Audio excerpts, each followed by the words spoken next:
front of a half-lit tree. Not when Aunt Lori texted. She's not doing well. Maybe just a text. I let the message sit unread, then archived it. Some stories don't need responses. I spent New Year's alone. By choice. Cooked soup.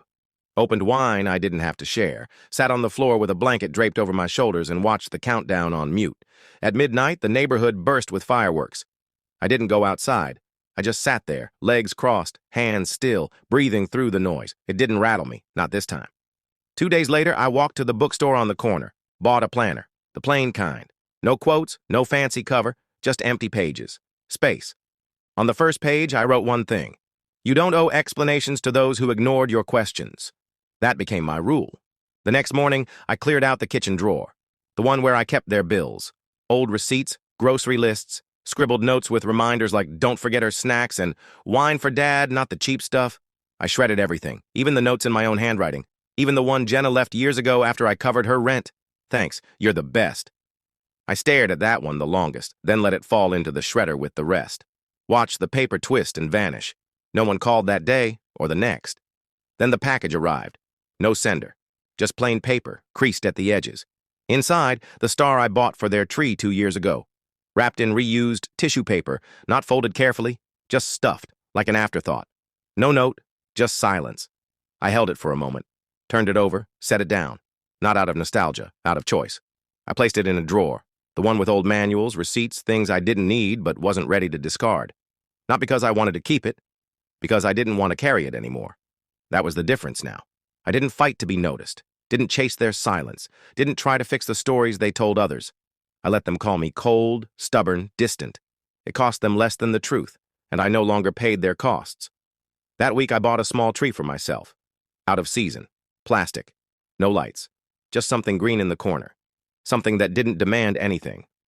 I made soup again. Same recipe. More herbs. Ate it with bread I didn't burn this time. I slept early, woke up to daylight, checked the mirror, and didn't see someone holding it together. Just someone standing. Still, I didn't wish for reconciliation. Didn't wish at all. But I whispered thank you. Not to them, to the moment. To the quiet. To the self I kept losing every year in paper bags and forgotten rides and grocery receipts. She's not lost anymore. Went through the folder we used for family holidays. Deleted every picture I'd uploaded. Hundreds of images. Labeled, organized, edited, gone. Not to hurt, to reclaim. The next day, Mom messaged, "The lights aren't working. Is the system down?" I didn't reply. Then another. "The gate won't open. Did something reset?" Still nothing. Then Dad. "I hope this isn't about the mall. It was a mix-up." That word. I read it 3 times. Didn't answer. 3 hours later, a ping from Jenna. Just a screenshot. The gas bill, due in 5 days. "I'm assuming you'll take care of this." I archived it. Didn't delete. Didn't respond. The next morning, an envelope slid under my door. Inside, the water bill and a note. "We know you've always helped. Just this once more." I flipped the paper over, wrote back. What's one more when it's already been a lifetime? I left it in their mailbox, didn't knock, didn't wait. That afternoon, I got a photo from Jenna, her kids, sitting by a window, one holding the cord of unplugged tree lights. They said it doesn't feel like Christmas anymore. I stared at it, deleted it, turned off my phone. By the end of the week, the silence shifted. Less calm, more restless. They weren't confused anymore, they were anxious. Because this time I didn't come back. No apology. No, I just needed a break. Just the sound of my absence staying gone. Mom tried one last time. Voicemail. "We messed up, but family forgives. That's what this season is for." I let the message sit unread. The next day, a child's drawing appeared under my door. Crayon. Stick figures. One labeled Uncle. At the bottom, "Come back, please." "We miss you." I sat on the floor. Read it 3 times, then folded it neatly. Put it in the drawer where I keep things I don't know how to let go of. Stood up, made tea, watched it steep. Didn't reach for my phone, didn't check the app, didn't ask if they were still waiting. They probably were. But I wasn't. Not anymore. I didn't go back. Not on New Year's. Not when they posted the family photo smiling in. Went through the folder we used for family holidays. Deleted every picture I'd uploaded. Hundreds of images. Labeled, organized, edited. Gone. Not to hurt. To reclaim. The next day, Mom messaged. "The lights aren't working. Is the system down?" I didn't reply. Then another. "The gate won't open. Did something reset?" Still nothing. Then Dad. "I hope this isn't about the mall. It was a mix-up." That word. I read it 3 times. Didn't answer. 3 hours later, a ping from Jenna. Just a screenshot. The gas bill, due in 5 days. I'm assuming you'll take care of this. I archived it, didn't delete, didn't respond. The next morning, an envelope slid under my door. Inside, the water bill. And a note. We know you've always helped. Just this once more. I flipped the paper over, wrote back. What's one more, when it's already been a lifetime? I left it in their mailbox. Didn't knock. Didn't wait. That afternoon, I got a photo from Jenna. Her kids, sitting by a window, one holding the cord of unplugged tree lights. They said it doesn't feel like Christmas anymore. I stared at it, deleted it, turned off my phone. By the end of the week, the silence shifted, less calm, more restless. They weren't confused anymore, they were anxious. Because this time, I didn't come back. No apology, no, I just needed a break. Just the sound of my absence staying gone. Mom tried one last time. Voicemail. We messed up, but family forgives. That's what this season is for. I let the message sit unread. The next day, a child's drawing appeared under my door. Crayon, stick figures, one labeled Uncle. At the bottom, come back, please. We miss you. I sat on the floor, read it 3 times, then folded it neatly. Put it in the drawer where I keep things I don't know how to let go of. Stood up, made tea, watched it steep. Didn't reach for my phone, didn't check the app, didn't ask if they were still. Just say it. Don't make this harder than it needs to be. That line stuck, as if I was the one complicating things by stepping back, as if my absence was the real problem, not the years before. By Sunday, Jenna showed up at my door. She knocked like it was an inconvenience, not a confrontation. When I opened the door, she didn't smile, just held up her phone. You locked the card? She asked. I didn't answer. She stepped forward like she might walk in. I didn't budge. She didn't cross the threshold. Instead, she tilted her head and tried a softer tone. Mom's stressed. The kids noticed the tree's gone. What are you trying to prove? I didn't flinch, didn't soften. Which car? I asked. Her mouth opened, then shut. She left without a word. That night, I opened the shared photo album we used for family events. The one where I uploaded every picture, wrote every caption, preserved their memories. I deleted every photo I'd taken. 47 images. Gone in 7 seconds. No warning, no explanation. I watched the icon spin, then stopped checking for a response. The next morning, Mom called. I answered. Her voice was steady, measured, rehearsed. We didn't mean to upset you. It was a mix-up. Things got hectic. I let the silence grow until she spoke again. You're making this bigger than it is. I almost laughed, but instead I asked one question. What was the plan exactly? She didn't answer, just sighed, that sharp, practiced mother's sigh, and said, We thought you'd get it. I hung up. No reply, no final word, just quiet. The kind that doesn't hurt, the kind that holds its shape. And then I opened my laptop and made it permanent. The silence came first, not like an apology, like a pause. I woke up without a reminder, without a text, without a casual request to pick up a few things if you're out. No demands, no crises, no guilt wrapped in smiley faces. It was odd. Then it wasn't. I made coffee, let it overbrew, poured it anyway, drank it in quiet, no radio, no playlist, just the hum of the fridge and the heater clicking every few minutes. I sat by the window and didn't check my phone, didn't check the grocery app, didn't open the shared calendar to see who needed what. That used to be my routine. Now it was still. I let it stay that way. That first week, I didn't do much, just lived, slept through the night, ate at the counter, not at my desk, did laundry and folded it the same day, watched the water spin in the machine like it had nothing to prove. It felt like gentleness, but gentleness with weight, like air that moved but didn't warm. On day 4, I opened the grocery list file. It was still there, last edited by Jenna. I stared at the note at the top. Milk, eggs, peanut butter, thanks as always. I hovered over the file, then deleted it, not out of spite, out of release. They didn't call, not yet. But the posts started. Mom, of course. A photo of the porch, the empty spot where the wreath used to be. Sometimes you give everything and it's still not enough. 39 likes, free hearts, 1 comment. Thinking of you. Some people don't get sacrifice. No names, but I knew. The next day, Jenna posted her own message, a picture of her kids by the outlet where the tree lights had been. Explaining disappointment to kids is tough, especially when you don't get it yourself. I closed the app, didn't open it again. Not that day, not the next. Then came the knock. Aunt Lori, uninvited, unannounced, standing in her Sunday coat with a box of cookies and that look people have when they're pretending they don't know the whole story.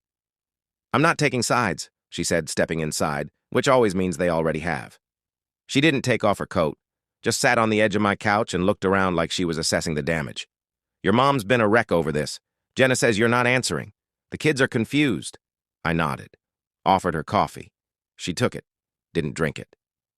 This isn't you, she said, almost gently, as if I'd been replaced, as if boundaries were a betrayal. 15 minutes later, she left the cookies on the counter and told me to think about what really matters. I didn't toss them, but I didn't eat them either. That night, that spring, I got a small raise. Added 20 hours a week, no extra perks. I used it to fix their leaking roof. I didn't live there anymore, but it was still home, or so I told myself. At 28, I dropped off groceries. Same list as always. Oat milk, butter, eggs, cheese, Jenna's favorite snacks. She wasn't there. Mom opened the door and said, "Oh, I forgot you were coming." I stood there, holding the bags, then said nothing. Because what was there to say? At 29, I took a weekend off. My first in over 2 years. Went camping alone. No signal. No updates. Came back to 12 missed calls. The fridge had died. The milk went bad. The heater was acting up again. Jenna had an interview and couldn't deal with the stress. I sent the money from a gas station restroom on the way back. No one said thank you. They just said, "I knew you'd pull through." That phrase echoed in my mind. I knew you'd pull through. Not "we're grateful." Not "you've done enough." Just "of course you did." At 30, I was managing their budget more than my own. Their groceries, their utilities, their dog's vet bills. I had a spreadsheet for them. I didn't even have one for myself. I missed my own doctor's appointment that year. Jenna posted a photo of her and the dog by a river, captioned, "Thankful for calm." For space. For people who get it. She didn't tag anyone. I still paid the electric bill that month. That winter, I covered the furnace repair. $2,100. I'd been saving for a getaway. Nothing big, just a quiet place, some peace. I canceled it. Told myself next year. They never asked where the money came from. They never asked anything. That was what hurt most. Not the money, not even the quiet. The expectation that I'd never stop, that I didn't need. Didn't matter. They never erased me officially. But they erased the part of me that felt human, and that's what lingered. Even after the snow cleared, even after the bills were paid, even after I told myself next year will be different. It wasn't. Not until the mall. Not until the bags. Not until the voicemail. And the plan I wasn't supposed to know about until I did. It started small. I stopped replying to the group chat, the one where they sent shopping lists disguised as casual texts. "Hey, can someone grab napkins? Mom's favorite chips are on sale. Need wine again." I read them. Let them sit. Didn't respond. At first, they sent question marks, then playful jabs. Then nothing. They were puzzled, not concerned. They thought I was busy, or tired, or in a mood. Because when someone's only value is their utility, silence feels like a glitch. I waited. 3 days? Then I opened my banking app, stopped the auto payment for their gas bill, froze the utility account, unlinked my card from the grocery service. They noticed by Thursday, Jenna texted, "We're out of milk. Did you change the account?" I didn't reply. Friday, Mom sent a message. "Heater's broken. Can you see if the payment went through?" I didn't open it. Saturday morning, I got the first call. "Dad." I let it ring, then the voicemail. "If something's wrong..." By 16, I was chipping in for rent. Not much, not at first. Just a little help, as Dad put it. Then it was groceries, then the internet bill, then the electric. Jenna needed braces. I offered to cover half. Mom called me kind. Jenna said nothing. Just flashed her new smile in the holiday photo. I paid for that photo, too. At 17, I skipped prom. Not because I wasn't invited, because I took an extra shift at the diner. They needed the hours. I needed the cash. I used part of it to fix the washing machine. The rest went to car insurance. Jenna had hit a fence. Again, by 18, I was invisible unless something needed fixing. Only useful. Only there when there was a problem. College wasn't a goal. It was a way out. I got in-state tuition and a bus pass. Worked mornings at a warehouse. Studied all afternoon. Served tables at night. Came home to shower. Sometimes eat. Never sleep enough. Jenna went to a fancy college 2 hours away. Dropped out after a year. Said it was too stressful. Mom said she was honoring her limits. Dad said he admired her choices. I stopped talking at family dinners after that. No one noticed. At 21, I moved into a basement apartment. Damp walls, faulty heater. I hung a curtain to hide it. Told myself it was quirky. Told myself it wasn't supposed to be better. That winter, Mom got sick. The hospital bills were manageable, but the prescriptions weren't covered. I paid for them, discreetly. Over the phone, told the pharmacy to list her name. She never asked how. Just said, "You're a godsend. I lived in that godsend. Paid for it. Every month. At 23, Jenna was dating a guy who loved hiking.